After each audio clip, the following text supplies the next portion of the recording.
Okay, first of all, I just wanted to give you a little bit of background about myself. And as Tracy said, 17 years I've worked in fundraising. The last 5 years I was head of fundraising for the Prince's Trust, and they're well known for their corporate relationships. In fact, I was speaking to the head of CSR at eBay, and she said actually the Prince's Trust is one of the best organisations she works with, charity-wise, for understanding the corporate world. Before that, I worked for quite a small charity, the Railway Children.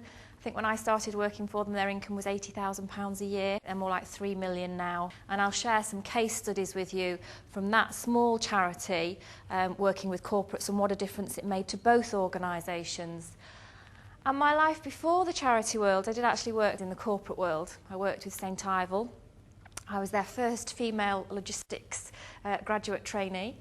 And I also worked for BOC Distribution Services, and at BOC I worked on the M&S contract. And I think sometimes there's a mismatch between how the third sector and the private sector see each other, in that the private sector often sees the third sector as a bit flaky and do-gooders, and sometimes the third sector don't actually trust the private sector very much at all.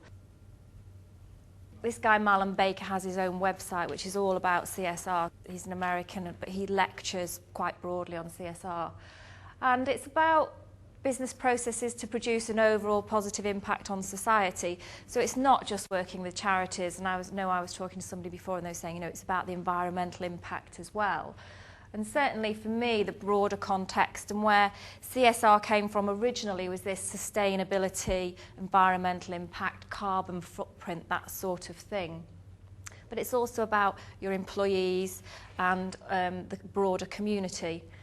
Now, sustainability worldwide, if anybody wants to look at who's doing that really well, have a look at what Marks and Spencer's are doing, because what they're doing with Oxfam is just amazing. They've got these, M&S have got, I think it's 7 pillars to their CSR, and within each of those pillars there's about 14 things that they're going to deliver on over the next 3 years. But if you'd said to them 10 years ago, Oxfam will actually determine how you work with your suppliers in China, they'd have told you to get on the bike, because there was no way they were going to let a charity come in and tell them how to run their business. But Oxfam now actually influence how people are paying conditions in China for staff who are working in M&S factories. So that's a huge impact they are having in worldwide sustainability. Environmental impact is, your carbon footprint, but also your waste management. And again, a lot of organisations have done a lot around this, because actually it's an immediate hit on your bottom line. If you can manage your waste better, there's less going into landfill, and you're actually saving money as well. And another organisation, if you want to have a look at, is Mulnica, which is the pharmaceuticals company. They're doing a lot around CSR through waste management. And one in particular, they make certain kind of throwaway uniforms for surgeons. And they had a lot of waste left over from this production process. And what one of the staff suggested was, well, we use rags to wipe down the machines. Why don't we use the waste to wipe down the machines? So now they actually use the waste to wipe down the machines. They've saved themselves money on the rags that they were buying, but they've also saved themselves money on the landfill that they were putting those rags into. Employees and community is what I'm really going to focus on today, because that's where my background has led me, so that I've done a lot of work in that way.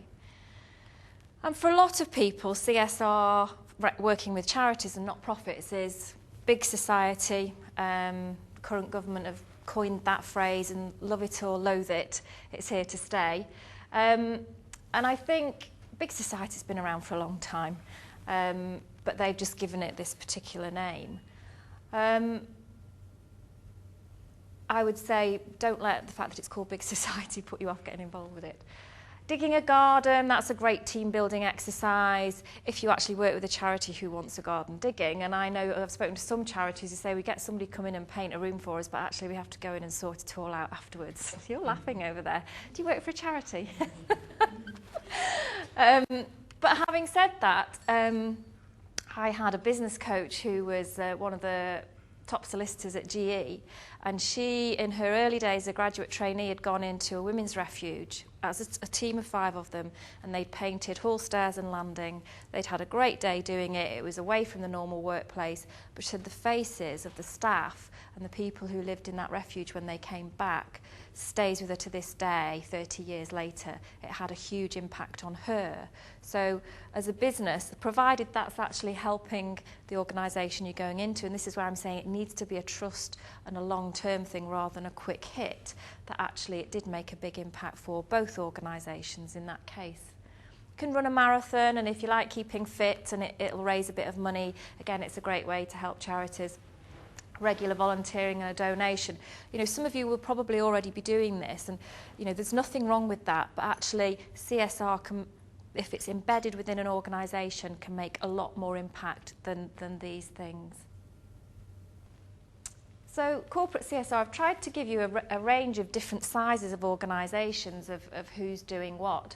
Network Rail have just won an award with Third Sector magazine around their relationship with the Samaritans. Now, Samaritans find it quite difficult to get a corporate partner because it's not an immediate one that you'd want to associate with as a corporate. Depression and suicide. You know, it kind of doesn't hit many buttons for people. I think they've got a new corporate fundraiser there because they've had 2 really great relationships recently, and Network Rail is just fantastic. Network Rail have a problem that people commit suicide on the railways, and it costs them money. Every suicide costs them £63,000. So they have to pay fines to any train companies that are delayed. They'll have staff off sick for long term. So they have assigned a cost to every suicide. What they wanted to do was reduce the number of suicides on the tracks and reduce their costs. So again, it's all about business objective, hit that bottom line, reduce costs. So they've set this relationship up with Samaritans over 5 years. Now, I don't know who approached who, but I suspect Samaritans went to them with this premise. Suicide's actually gone down in this country over the last 5 years, apart from on the railways. So Samaritans will have known that information.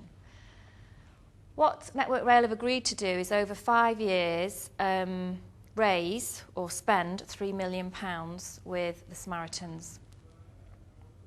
One strand of that is they're actually going to use the Samaritans to train their staff on how to deal with distressed people. So people who obviously, a lot of people commit suicide from railway platforms, so actually in the station. So how to deal with people in distress at the station. They've also, they've already trained 3,000 staff in that, but they're also training the managers of the train drivers so that they know how better to deal with those drivers who actually kill somebody and are then struggling with that fact. So hopefully that will, in time, demonstrate that will actually reduce the length of time those people are off sick. So again, a cost reduction for them. Doing a lot of PR around the stations. I don't know if you've travelled on the train recently, but I've noticed there's a lot more posters around about Samaritans. And they're particularly aimed at men. Men over 50 are the ones that commit suicide most on the railways. And these are pictures of boxers in the ring saying, we're in your corner, Samaritans, contact us. They had a target to reduce suicide by 20% in 3 years. In the first year, they've reduced suicide by 13%. And that knock-on cost for Network Rail is 1.3 million saved in costs. So that's the way a corporate relationship, CSR-wise, can work for both organisations. They're using the expertise of Samaritans, but they're also having a knock-on cost to their bottom line. Chess Telecoms, that's a company I've worked with. They're based in Alderley Edge. I don't know whether anybody knows them. That was very much, I worked with them at the Prince's Trust, and that was very much driven by their chief exec, their owner manager. And he really wanted to help young people. And they're actually in the top 100 small businesses to work for. And quite a part of that is the CSR that they do with the Prince's Trust. Because when they talk to the staff, what do you do around charity and that sort of thing, the staff have really bought into it now and fundraise actively for it. Delta Force Paintballing, this was a really simple one. They're, I don't know if anybody knows them, but just a paintballing company based down the road in Winsford, I think it is. I was doing some volunteer fundraising for my local scout group, And I just went to them and asked them if they'd sponsor an event we were running, because for me, their target audience is the Scouts. The Scouts are the ones who want to go paintballing. It was simple sponsorship, and for them it was a no-brainer. It's like, yeah, that's our audience, that's our target audience, people we want to get to, people we want to acquire as customers. Hurdy I'm going to talk about later, and Timpson's. John Timpson is just the most amazing man. I don't know whether anybody's ever heard him speak. If you get the chance, go and listen to him. Timpsons are the people who do shoe repairs and keys and that sort of thing. And John is very much into after adoption and foster care, and he and his family have fostered about 80 children, I think it is, over the years. But one of the facts about adopted children, or children that are in care, I can't remember the exact statistic, but it's something like they're 60% more likely than a standard population to end up in prison. So what he does is he works in prisons, and in one of the Manchester prisons, he actually has a training centre, not for locks, obviously, but for shoe repairs and engraving. So people who come in, visitors can use the shoe repairs, but they're also learning a skill. So the people in prison are learning a skill. And then a lot of people who work in Timpson's are actually ex-offenders. Now, a lot of people won't recruit ex-offenders. So he's living the whole CSR, his values completely. And there are only 2 rules in Timpson's. One is the money goes in the till, and the second is you must wear a shirt and tie. The people who own the shops or run the shops are completely empowered to change anything. And if it works, they can carry on doing it. If it doesn't work, they have to go back to how they were doing it before. You can negotiate the price on your shoes in Timpson's if you don't like, or your watch repairs, and they are empowered to do that. It's not down to, oh, head office won't like it. And one of the ways he tests his managers, so it's, for him it's really important, the whole experience and the whole culture of the organisation, is he has a list of about 10 questions for managers, and one of them is, can you tell me the names of the children of the people who work for you? It's just, he calls it upside down management, and it's a completely different way of running a business, but it has been extremely successful, because Timpson's nearly went out of business when John stepped back about 10, 15 years ago, and he's completely reinvigorated the business by stepping back in again.